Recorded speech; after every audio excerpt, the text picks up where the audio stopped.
अबशरू बेनस्रिल्लाह, अबशरू बेनस्रिल्लाह, अल्लाह की मदद की तुम्हें खुशखबरी हो।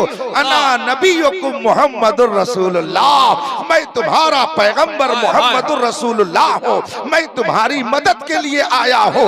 चुनांचे मुस्तफा जाने रहमत ने अपने दस्ते मुबारक से हमारी बेड़ियों को खोला, हमारी जंजीरों को खोला और फरमाया जाओ तुम लोग आजाद हो। तो हमने अगर आजादी हासिल की है तो दुश्मन के रहमो करम से नहीं, अपने मुस्तफा की निगाहे करम। नारे तकबीर। गुंबद खजरा कॉन्फ्रेंस का ये पैगाम आपको सरे शाम से पहुंचाया जा रहा है कि एक कामयाब इंसान की मंजिल दरबार मुस्तफा है। डॉक्टर इकबाल का शेर फारसी जबान में बहुत मशहूर है। ब मुस्तफा बरसा खेशरा की दी हमउस्त, अगर बहू न रसीदी तमाम बोल हबीस्त। अपने आप को नबी के दरबार का गुलाम बना लो। गुंबद खजरा के मक्की की गुलामी का पट्टा अपने गले में डाल लो। अगर उस दरबार तक नहीं पहुंच सके तो कुछ भी हासिल कर लो, वो बोलहबी तरीका होगा, मुस्तफवी तरीका नहीं हो सकता है। और इसी को आला हजरत ने अपने अंदाज में हमें और आपको समझाया भी है, सुनाया भी है। उन्हें जाना, उन्हें माना, न रखा गैर से काम, लिल्लाहिल हम्द, मैं दुनिया से मुसलमान गया। मैं तकरीर के मोड में नहीं, कुछ देर गुफ्तगू करने के लिए आपके बीच हूँ। जो लोग पढ़ते हैं बताइए उनका इम्तिहान होता है कि नहीं होता है? और पढ़ने से पहले एडमिशन लेना जरूरी है कि नहीं जरूरी है? तो जिसने कॉलेज में, मदरसे में, दारुल उलूम में, यूनिवर्सिटी में एडमिशन ले लिया, अब उसका इम्तिहान होगा। और जिसने एडमिशन नहीं लिया उसका कोई इम्तिहान नहीं होता है। ये तो आप भी जानते हैं। फिर इम्तिहान होता क्यों है? ताकि ये पता चल जाए। उस्ताद तो सबके बारे में जानता है कि कौन कितना काबिल है। जाहिर सी बात है कि जो रोजाना पढ़ा रहा है उसे तो मालूम है ना कि कौन सा तालिबे इल्म किस सलाहियत का है। उसे अच्छी तरह से मालूम है कि कौन तालिब इल्म कितना काबिल है। मगर फिर भी सेमाही, शशमाही, सालाना इम्तिहान होता है। ये इम्तिहान क्यों होता है? किसी भी कॉलेज, यूनिवर्सिटी, इंस्टीट्यूट, एकेडमी का एग्जाम क्यों होता है? ताकि ये पता चल जाए कि कौन बच्चा मेहनती है, कौन बच्चा मेहनती नहीं है। ये दुनिया का दस्तूर है। तो पहली बात तो ये कि दाखिला जिसका होता है इम्तिहान उसी का होता है। और फिर इम्तिहान इसलिए होता है ताकि पता चल जाए कि कौन मेहनत कर रहा है और कौन मेहनत नहीं कर रहा है। पढ़ने में कौन अच्छा है, कौन अच्छा नहीं है। तो जिसने हिम्मत करके दाखिला ले लिया उसने गोया अपने आप को इम्तिहान के लिए भी तैयार कर लिया। और अगर एडमिशन नहीं लिया तो कुछ भी मसला नहीं। फिर एक बात और है कि जिसने दाखिला नहीं लिया, एडमिशन जिसने अपना नहीं लिया, उसके लिए कॉलेज की तरफ से कोई पाबंदी नहीं है, कोई पाबंदी नहीं। अगर आपके घर के बगल में एक कॉलेज है, मदरसा है, दारुल उलूम है और आपने उसमें एडमिशन नहीं लिया, आपका बच्चा वहां दाखिला नहीं लिया, तो उस मदरसे के, उस कॉलेज के प्रिंसिपल को आपके तालिब इल्म, आपके बच्चे से क्या गरज है? वो घूमे टहले, दोपहर में सोए, शाम में सोए, दोपहर में नाचे, शाम को नाचे, उस प्रिंसिपल को क्या पड़ी हुई है? वो कुछ भी नहीं बोलेगा, इसलिए कि आपके बच्चे ने एडमिशन ही नहीं लिया है। और जो एडमिशन ले लेता है फिर प्रिंसिपल की नजर उस पर होती है और फिर वो तालिब इल्म अपनी मर्जी के मुताबिक नहीं बल्कि मदरसे के और उस कॉलेज के कानून के मुताबिक चलता है, और अगर उसके मुताबिक नहीं चलेगा तो फिर वो सजा पाएगा। तो देखिए, जिसने एडमिशन ले लिया अब उसको अपनी मर्जी से नहीं बल्कि अपने प्रिंसिपल और मैनेजर की मर्जी का भी ख्याल करना पड़ेगा, और फिर एक दिन उसका इम्तिहान होना ही होना है। इम्तिहान से कोई फरार इख्तियार नहीं कर सकता। बस अगर आपने इस मसले को समझ लिया तो दो चंद मिनट और समझ लीजिए कि जिसने कलमे तैयबा पढ़ करके नबी के वफादारों के रजिस्टर में अपना नाम लिखा लिया, जिसने कलमे तैयबा पढ़कर रसूल पाक की गुलामी के रजिस्टर में अपना इंदराज कर लिया, तो उसको छुट्टी न मिली जिसको सबक याद रहा। मकतबे इश्क का अंदाज निराला पाया, उसको छुट्टी न मिली जिसको सबक याद रहा। चूंकि हमें और आपको सबक याद है। कौन सा सबक? रूहों की दुनिया में जब अल्लाह ने सारे इंसानों की रूहों को जमा फरमाया, उस वक्त अल्लाह तबारक व तआला ने रूहों से खुद सवाल किया, अलस्तु बिरब्बिकुम, क्या मैं तुम्हारा रब नहीं हूँ? रूहों की दुनिया में सब ने कहा, बला, क्यों नहीं, बेशक तू हमारा रब है। तो रूहों की दुनिया में हमने खुदा की रबूबियत का इकरार कर लिया है। रूहों की दुनिया में हमने उसे वहदहु ला शरीक मान लिया है। रूहों की दुनिया में हमने उसे माबूद बरहक मान लिया है। रूहों की दुनिया में उसको हमने अपना पालनहार मान लिया है। रूहों की दुनिया में हमने इस बात का इकरार कर लिया है कि खालिक भी वही है, मालिक भी वही है, माबूद भी वही है, रज़्ज़ाक भी वही है, इल्म भी वही देता है, ताकत भी वही देता है, हुस्न भी वही देता है, जमाल भी वही देता है, इज्जत दौलत सरवत सब वही देता है। रूहों की दुनिया में हमने इस बात को तस्लीम कर लिया है। अब अगर रूहों की दुनिया में हमने उसकी रुबूबियत का ऐलान और इकरार कर लिया, और जब दुनिया में आए तो नबी ने फरमाया, कुल्लु मौलूदिन यूलदु अलल फितरा, हर पैदा होने वाला फितरत इस्लाम पर दुनिया के अंदर पैदा होता है। अब वो सबक जो रूहों की दुनिया में पढ़ा गया था, आने के बाद जिसने उस सबक को याद रखा वो साहिब ईमान कहलाया, और जिसने उस सबक को भुला दिया वो क्या हुआ मुझे बताने की जरूरत नहीं है। खुदा का शुक्र है हमने वो सबक भुलाया नहीं है, बल्कि वो सबक हमें याद है, और जिसको सबक याद है जाहिर सी बात है उसका मजीद इम्तिहान होता ही होता है।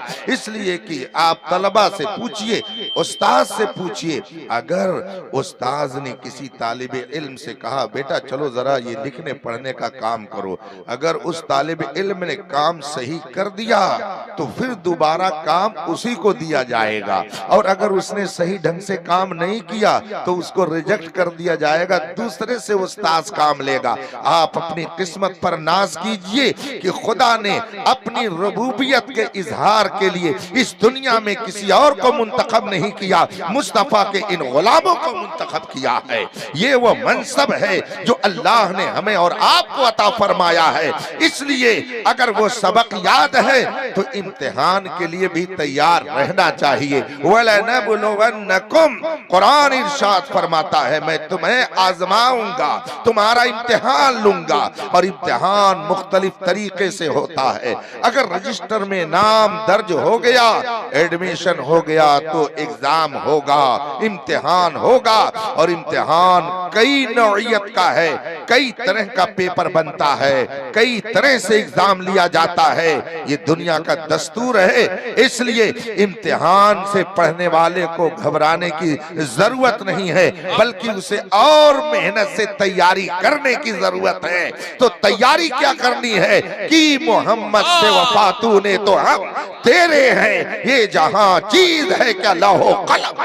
नारे तकबीर, नारे रिसालत, गुंबदे खजरा कॉन्फ्रेंस, हुजूर ताजुल फुक़हा।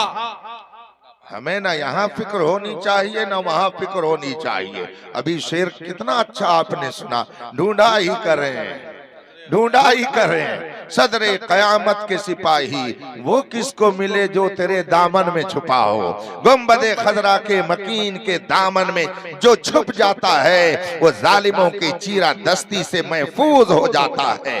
दुनिया उसे कुछ भी कहे मगर रब की बारगाह में वो बड़ा महबूब हो जाता है। देखा नहीं आपने हजरत सिद्दीक अकबर के साथ जुल्म सितम हुआ, उमर फारूक आजम, उस्मान गनी, मौलाए कायनात, इमाम हसन मुश्तबा, इमाम हुसैन, सैयदना इमाम आजम, सैयदना गौसे आजम, सैयदना इमाम अहमद बिन हंबल, सैयदना मुजद्दिद अल-फैसानी, न जाने कितनी शख्सियात हैं जिनका सख्त इम्तिहान हुआ, लेकिन जब उन्हें इम्तिहान में कामयाबी मिल गई तो आप जरा देखिए कि आज दुनिया में उनका जलवा किस तरह से है। जुल्म करने वाले खत्म, मगर इन शख्सियतों की अजमत का परचम कल भी लहरा रहा था, आज भी लहरा रहा है। सुबह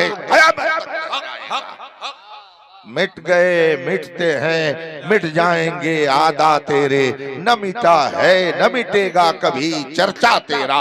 गुंबदे खजरा के मकी वो हैं कि रहते हैं मदीने में मगर नजर तो उसकी हर शख्स पर है। तभी तो आला हजरत ने इरशाद फरमाया, दूर और नजदीक के सुनने वाले वो कान, काने लाले करामत पे लाखों सलाम। मेरे मुस्तफा अगरचे गुंबदे खजरा में आराम फरमाते हैं लेकिन वल्लाह वो सुन लेंगे, वल्लाह वो सुन लेंगे, फरियाद को पहुंचेंगे। इतना भी तो हो कोई जो आह करे दिल से। आइए एक आह करने वाले का तज़किरा करके अपनी गुफ्तगू को मैं खत्म कर देता हूं। गालिबन हजरत सैयदना उमर फारूक आजम रज़ी अल्लाह ताला अन्हु के दौर का एक वाकया है। मुल्क शाम की तरफ कुछ मुसलमान दावत तबलीग के हवाले से गए। रास्ते में बहुत सारे लोग उनके साथ होते गए। गोया मैं तो तन्हा ही चला था जानिबे मंजिल, मगर लोग यूं आते गए और कारवां बनता गया। साथ होने वालों में एक नाम तारीख में आता है, अबुल हौल। ये उनकी कुन्नियत है, नाम उनका दामिश लिखा हुआ है। फुतुह शाम एक तारीख की किताब है। इमाम वाक़दी ने इस वाक़े को फुतुह शाम किताब में दर्ज किया है। हजरत सैयदना उमर फारूक आज़म रज़ी अल्लाह ताला अन्हु के दौर का वाक़या। गोया रसूल पाक अलैहिस्सलातु तस्लीम की जाहिरी हयात का जो दौर था वो खत्म हो चुका था। मेरे आका गुंबदे खजरा के अंदर मकीन हो चुके थे। रसूल पाक के इंतकाल के बाद का यह वाकया है और तकरीबन 4 साल के बाद का वाकया है।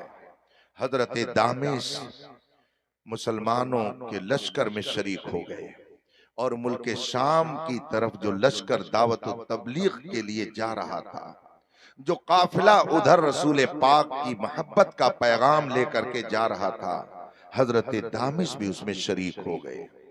ये हबशी थे। इनका जोग्राफिया जो बयान किया गया है किताब में वो यूं कि इतने हैकल, ऐसे कबील जुस्सा, ऐसे लहीम शहीम कि अगर चलें तो जमीन हिलने लगे, ऐसे लहीम शहीम शख्स नौजवान हजरत दामिश मुसलमानों के काफिले के साथ हो जाते हैं। इत्तेफाक से एक जगह काफिला रुका हुआ था। मुल्क शाम के बादशाह की फौज ने 1 लाख की तादाद लेकर के उस काफिले पर हमला करने का आगाज कर दिया। 1 लाख काफिले, 1 लाख तादाद थी रूमी लश्कर की, और जो अहले इस्लाम थे वो कुल 20 से 25 हजार की तादाद में जमा। जब देखा गया कि एक अजीम लश्कर हम पर हमला आवर हो रहा है, कमांडर इन चीफ ने बैठ करके मशवरा किया कि होना क्या चाहिए। नौजवान बैठे हुए थे, सहाबे किराम भी उस काफिले में थे। मशवरा हो रहा है। हजरत दामिश खड़े होते हैं और वो अर्ज करते हैं कमांडर इन चीफ से कि अगर इजाजत हो तो मैं एक बात अर्ज करूं। कमांडर ने कहा कि बताओ कौन सी बात तुम कहना चाहते हो। उन्होंने कहा कि मुझे आप 10 नौजवान दे दीजिए, इस काफिले से मुझे 10 नौजवानों की जरूरत है। कमांडर इन चीफ ने फरमाया कि तुम 10 नौजवानों को लेके क्या करोगे। उसने कहा कि हम दुश्मन से अपने आप को बचाव करेंगे। कहा 10 साथियों के साथ तुम इतने बड़े लश्कर से अपना दिफा कैसे कर सकते हो। कहा आप हमें इजाजत दे कि हम मुंतखब कर लें, फिर हम क्या करेंगे, हम आपसे बता करके दुआ लेकर आगे बढ़ेंगे।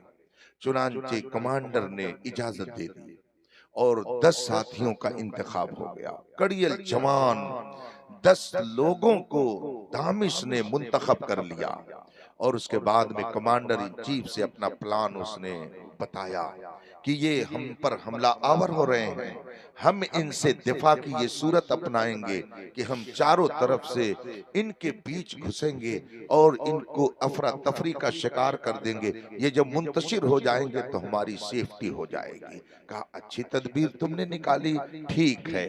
अब दामिश अपने 10 साथियों को लेकर दुश्मन की तरफ बढ़े। दुआएं दी कमांडर इन चीफ ने और फी अमानिल्लाह कहकर उन्हें रुखसत कर दिया। जब ये 11 लोग उस 1 लाख रूमी लश्कर के दरमियान घुसे, उसमें अफरा तफरी मच गई। वो तो होना ही था, चारों तरफ से ये उसमें घुस गए और अपनी जवामर्दी का सबूत देते हुए इन्होंने अंदर घुस करके जो कुछ करना था इनसे किया और फौज को तितर बितर कर दिया। लेकिन 1 लाख फौज और कहां 10 और 11, ये सब गिरफ्तार कर लिए गए। 11 के 11 नौजवान गिरफ्तार कर लिए गए। रूमी लश्कर ने इन्हें गिरफ्तार कर लिया। हाथों में बेड़ियां, पैरों में जंजीरें डाल दी गईं और दुश्मन की फौज इनकी हिफाजत में लग गई। शाम हुई और जब ये काफिला वापस नहीं आया तो कमांडर इन चीफ को तशवीश हुई, उन्हें गम हुआ, उनके चेहरे पर उदासी आ गई कि शायद मेरे क्लीन किस्म के नौजवान दुश्मन के हाथ लग गए। 1 दिन गुजरा, 2 दिन गुजरा, 3 दिन गुजरा। कमांडर इन चीफ की आंखों से आंसू है, रब की बारगाह में हिफाजत की दुआ है। 1 हफ्ता गुजर गया मगर कोई खबर नहीं कि वो मुर्दा हैं कि जिंदा हैं, शहीद कर दिए गए या जिंदा बाकी हैं। 1 हफ्ता गुजरा, ये हजरात वहीं पर ठहरे रहे, काफिला वहीं पर रुका रहा। अचानक कमांडर इन चीफ ने देखा कि दुश्मन के किस तरफ से गर्द उड़ रही है, गुबार उधर से उड़ रहा है और कोई काफिला उधर से चला आ रहा है। मुसलमानों ने समझा कि शायद रूमी लश्कर ने हम पर हमला करने की तैयारी कर ली और हमारे ऊपर वो हमला आवर होना चाहते हैं। इधर से मुसलमानों को भी हुक्म हुआ कि आप तैयार हो जाओ अपनी सेफ्टी के लिए।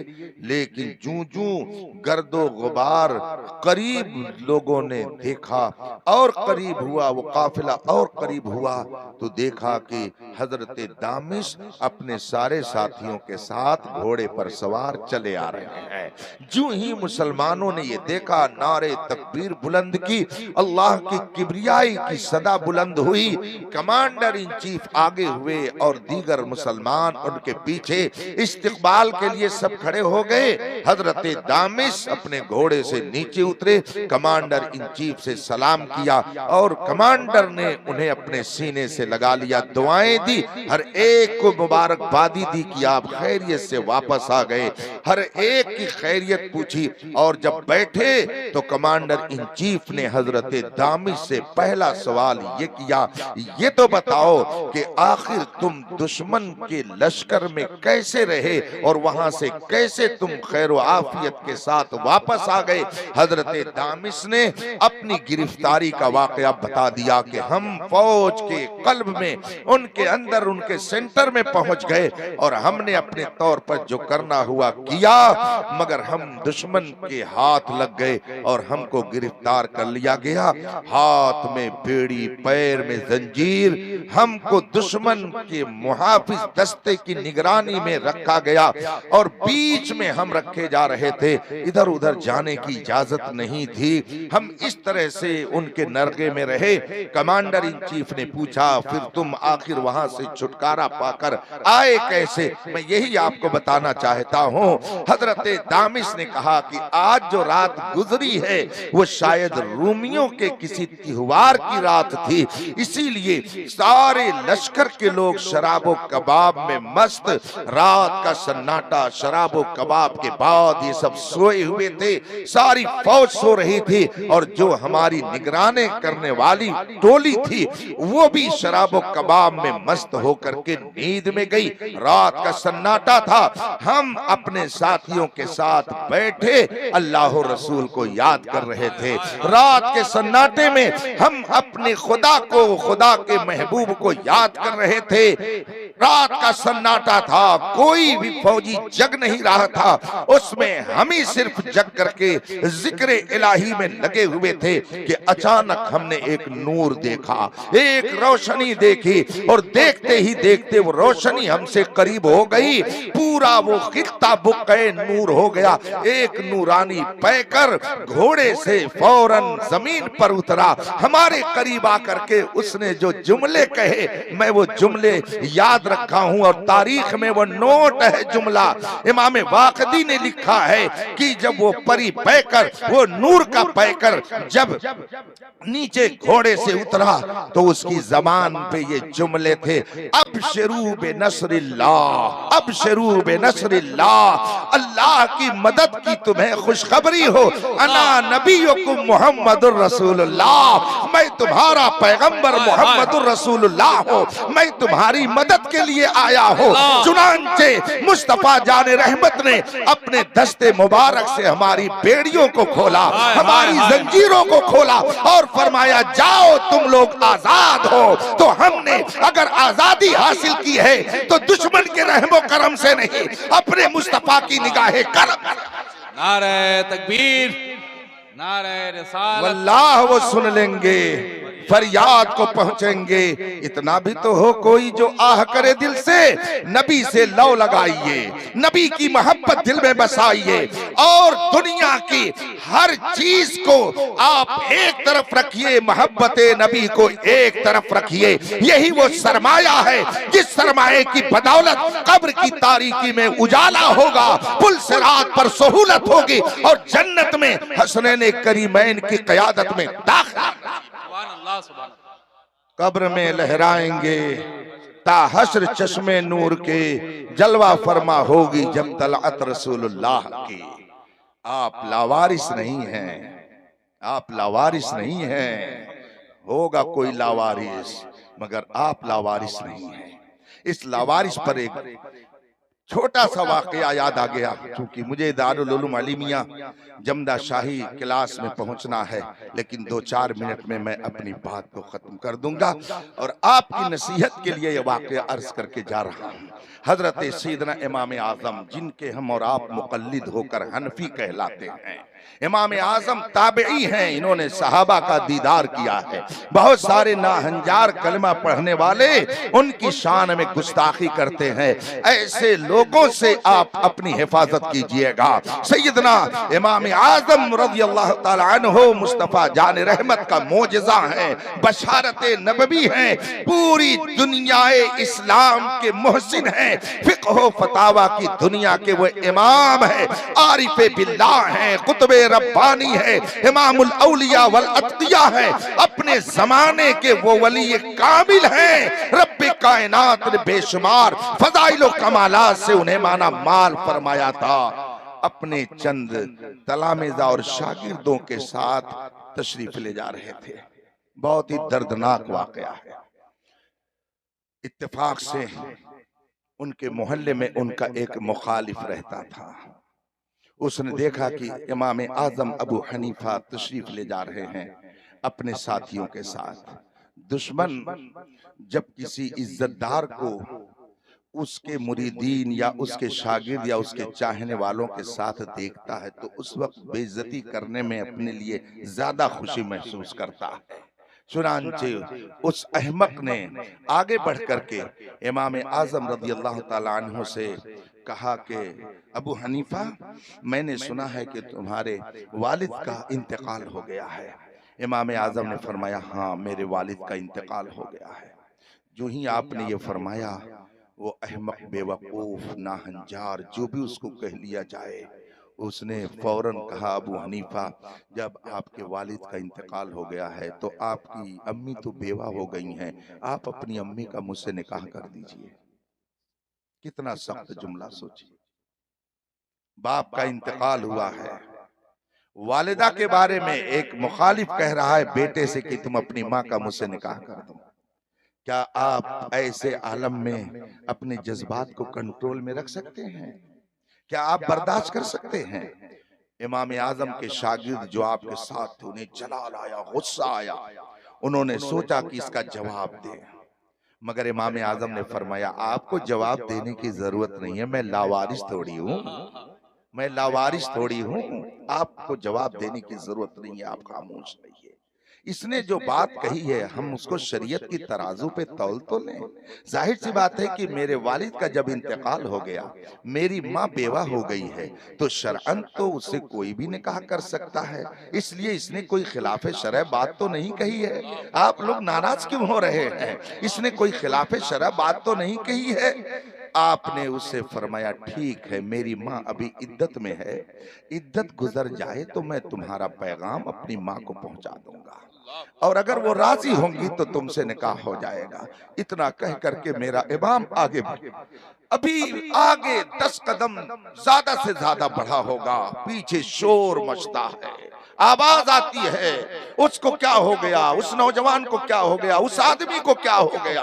इमाम आजम के शागिर्दों ने पीछे मुड़ करके देखा, इमाम आजम से कहा, वो तो मौत के घाट उतर गया है, वो तो दुनिया से चल बसा है, शोर है उसकी मौत पर, शोर है उसके दुनिया से जाने पर। इमाम आजम फरमाते हैं, मैंने तो पहले ही कहा था कि मैं लावारिस नहीं हूँ, इसलिए कोई तुम्हारा ना हो, मगर खुदा की कसम अगर तुम मुस्तफा के हो तो मुस्तफा तुम्हारे हैं, और जिसके मुस्तफा हो दुनिया की कोई ताकत उसे जलील और रुसवा नहीं कर सकती। उन्हें जाना, उन्हें माना, न रखा गैर से काम, लिल्लाहिल हम्द, मैं दुनिया से मुसलमान गया। वाखिर दावाना अनिल हम्दुलिल्लाहि रब्बिल आलमीन। अस्सलाम वालेकुम।